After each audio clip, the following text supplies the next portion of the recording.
looks at the world. I'm crying. Yeah. Yeah, Chemicals just in this concentrated was not evil. good.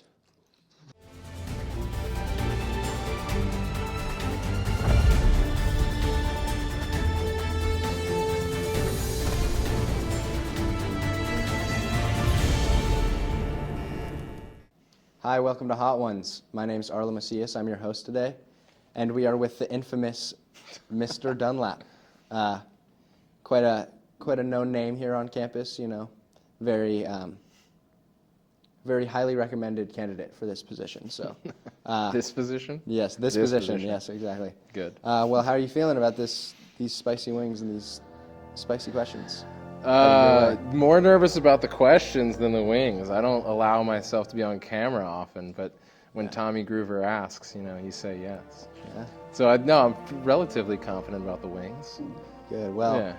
we'll see how that confidence lasts up once we get towards the I end. might be singing a different tune soon. We'll see. All right, let's start off with an easy one. What led you to become a history teacher? That's a good question. I wanted to be a teacher when I was in high school. Loved the classroom, loved history. And it wasn't until I got out of college and started coaching middle school baseball that the athletic director back home in Pennsylvania kind of pulled me aside one day and said, like, hey, you're pretty good at this. Kids like you. Have you ever thought about teaching? And I was like, yeah, I had thought about teaching.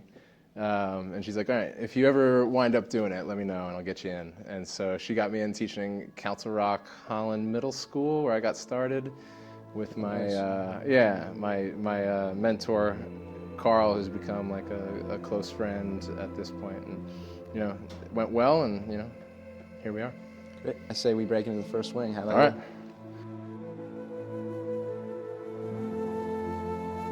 So that's Hot Ones original. Hot Ones. Did Cunningham eat the whole wings, or did he just take a bite? It's up to you if you're really hungry. Then, but I know you just came from lunch, so you could. That's true. But they are pretty good. I kind of want to do it for real, Yeah. You are definitely known on campus as a snowboard coach as much as you are a teacher, and based on Cunningham's last interview, he said you guys were going on a mountain biking. Yeah, I'm riding with mountain biking Cunningham after school. So yeah, in about an hour. So that being said, and you are today too. So Yeah. that's a good lead up to this question. Would you say you like snowboarding or mountain biking more? Oh, snowboarding. It's not even close. Really? Yeah, it's the best. Why? I don't know if I've ever thought about why. It just tugs at your heartstrings a little bit more. It's addicting. And there's, I also come from Pennsylvania, where I'm used to riding like icy hills. Oh the ice coast. So every day in the Sierras just feels like a treat. Like I can't believe I'm up there. Even like 9 years in. But I don't know why. It's just the feeling. There's nothing better. Now, you are definitely infamous for having pulled some pretty big pranks on your students, or maybe not necessarily that. I didn't know I was infamous. You definitely have some, there's definitely stories that come out of your classroom, some pretty funny ones. So I'd like to ask, in all your years of teaching here, what you say is the craziest thing that's ever happened in your classroom? Accidents, whatever. Unfortunate. The unfortunate thing that comes to mind is, and I don't know when this will air, but this will be maybe recent memory, is, one period ago we were in yet another lockdown. Yes, we were. For yet another, real threat. So that feels like the craziest thing. The most fun, like, pranks was before we had a cell phone policy. If I caught kids on their phones, I would steal them and then hide them and then write them a riddle. If they could figure out the riddle, then they could find out where their phone was. That's hilarious. Yeah, that was fun. I'm not laughing, but it's really funny. Yeah, it was fun. I wish I was there. To watch kids freak out because they couldn't, they had to solve a riddle to find their phone. I know. Yeah. They can't be it without their phones, I know. Just a bunch of addicts. Brings them to tears. Yeah, it kind of does. All right, let's break into this next one here. All right, what do we got? All right, queso sin queso. I'd say it lives up to its name. Totally. Turns it up a little bit. If you would compare your teaching style or coaching style to any, famous artist, athlete, or any other celebrity, who would it be? I guess teaching style would be, if it was an art, it would be something improvisational. There are some teachers who, plan every minute of every lesson and they know every step along the way. Yeah. I would play more jazz, like that. maybe Grateful Dead, where you don't Kinda get it's a the different jam. Yeah, even if you came to see the same. If I taught English three times in a row, it would be a different. Even if it was the same lesson. Yeah, exactly. It would look a little different and sound a little different. I kind of listen to try to pay attention to what kids are interested in and what's moving the class along, and try to play by ear a little bit more than plan it all out exactly. Yeah. I like that, especially because I can definitely get bored with the standard curriculum. Yeah, and you can feel when so. a classroom is bored, and you can feel when they're over it. And so I try to listen for that. What is one of the greatest concerts you've ever been to, and why? That's a great question. That's a hard one. That's like asking what your favorite book is, and usually it's like the one I read most recently. I heard some Grateful Dead in your I haven't seen Grateful Dead. Yeah, heard some jazz in your references. Yeah. Shoot. It might not line up with that at all, though. So. The Wood Brothers. They played. I saw them back-to-back nights at the Fillmore in San Francisco, and then here in Grass Valley. Yeah, and they're just brilliant. They're such good musicians. They're into the show, and especially in Grass Valley, they felt like they were stoked on the venue. They were stoked on the crowd. The crowd was all in it, really there, knew the band, loved the band. Just great music, great energy. Yeah, that's what I love about more smaller shows is the artists. You could go see, a huge artist, in the Golden One Center. It's way less personal. But if you come to, a house show in Grass Valley, agreed. It might get shut down by the police on one hand, but on the other hand, if it's an all ages show, one of them shows, but yeah, I agree. I've seen a handful of shows at Golden One, and even if it's a band I love, I'd rather see a band I like a little less in a smaller venue. Yeah. All right. I say we start to pick up the heat here. Yeah, let's do it. Let's do it. Morita Bourbon Maple Reaper. Oh, man. All right, this is getting real. It's spicy, but it's sweet. It's okay. It's a good one. All right.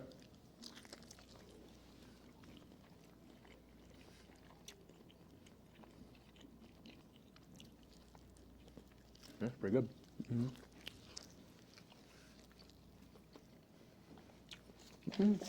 All right, it's got some. bad. So, based on all your hobbies, you like snowboarding, you like mountain biking. You love music, obviously. If you could have an alter ego, nighttime alter ego, who would it be, and why, or what would it be? Who knows? My first thought is you ever watch Parks and Rec? I haven't, no. One of the Ron Swanson is a jazz musician at night, but I don't like being on stage. Like being in a spot like this is not comfortable for me. So I think what I would love, what I would get a thrill out of, even though I'm not artistic, if I could be, is street art.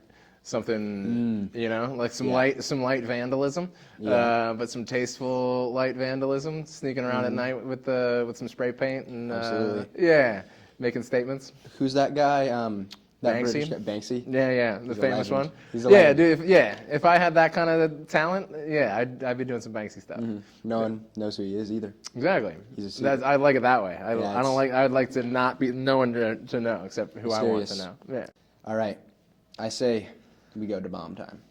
This is the one that's gonna hurt, right? This might hurt. And this one's all right. I really laid it on heavy too, so okay. Maybe don't go for the biggest bite. Thanks. No, I'm doing it. I'm going all the way, dude.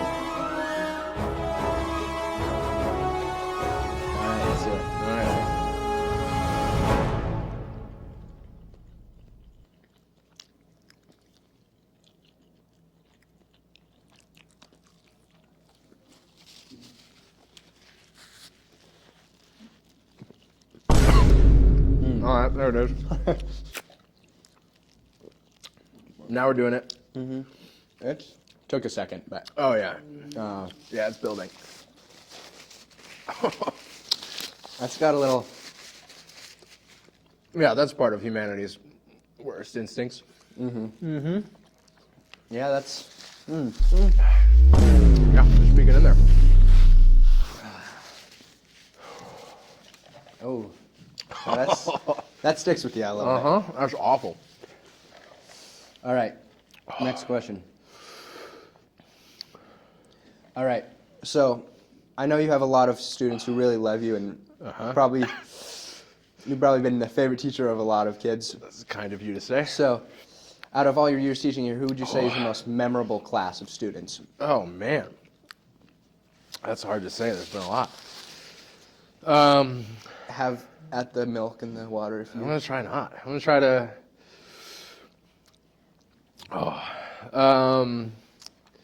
I guess what comes to mind is... all right, I'm going milk. I'm going milk. Yeah, it's. What comes to mind, there's been a handful of classes that have like really come together and been like, God, this is a nightmare. Yeah, this. So I'm gonna say it was like pre-COVID. We had a Green Academy here, which was like the Humanities Academy in that it was like all kids had like the same English and history and science teachers. So it was like kids that really got to know each other and got to be close. So it was one of my Green Academy English 3 classes where kids were really tight, comfortable with each other, looked after each other. It was just like a really good energy in the room. And they would, man, this is, okay. Yeah, it really blocks off your ability to think. Yeah. It's Yeah, I'm sweating.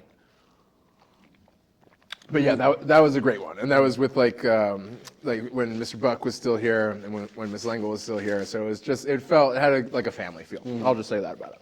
Yeah, that's great. Yeah. Yeah, you get to go and teach a class after this too. Yeah, this is gonna be good. Sounds real fun. This is gonna be impressive. All right. I say we do it. I say we Last one. take it. All right, man. Let's do this. Wait, aren't you supposed to put extra on? You can. Isn't this the last dab? I put a lot on already. I thought we were doing this, dude. Are we doing this? Fine, I could say. This. You're going all the way, huh? Yeah, You're dude. not. I thought we were doing this. Only will live once, I guess.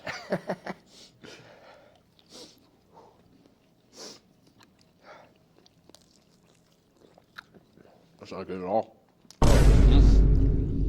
That's not good at all. That sucks. Oh, That sucks. it's not even the spice; it's like the flavor. It's not good. That was worse than the bomb. The flavor, not the spice. They put some serious, like, Yeah, chemicals just in this. or concentrated something. evil. All right, I gotta finish it. I'm not holding back.